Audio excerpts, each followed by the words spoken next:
সোমবারে ঈশার নামাজের পরে কেউ যদি এই দোয়াটি 100 বার পরে আল্লাহর কাছে কোনো কিছু চায়, আল্লাহ রাব্বুল আলামিন তাকে সাথে সাথে দিয়ে দিবেন। আল্লাহর কসম করে বলছি, আপনার সকল অভাব দূর হয়ে যাবে, আপনার সকল ঋণ দূর হয়ে যাবে, আপনি সকল মনের আশাগুলো কবুল হয়ে যাবে ইনশাআল্লাহ। কেউ যদি সোমবার বরকতপূর্ণ রাত, এই সোমবারে আমার রাসূলুল্লাহ দুনিয়াতে এসেছিলেন, সপ্তাহে রোজা রাখারও সওয়াব আছে এই দিনে।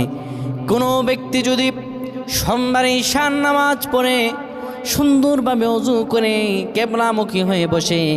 ইয়া যাল জালালি ওয়াল ইকরাম 100 বার পড়ে, 30 বার দুরূদ শরীফ পড়ে, 3 বার সূরা ইখলাস পড়ে, 3 বার সূরা ফালাক, 3 বার সূরা নাস পড়ে, 10 বার দুরূদ শরীফ পড়ে, আল্লাহর কাছে কোনো দোয়া করে, আমার রব্বুল আলামিনের কাছে দোয়া করতে দেরি হবে, কিন্তু আমার রব আল্লাহ রব্বুল আলামিন দোয়া কবুল করতে দেরি করবেন।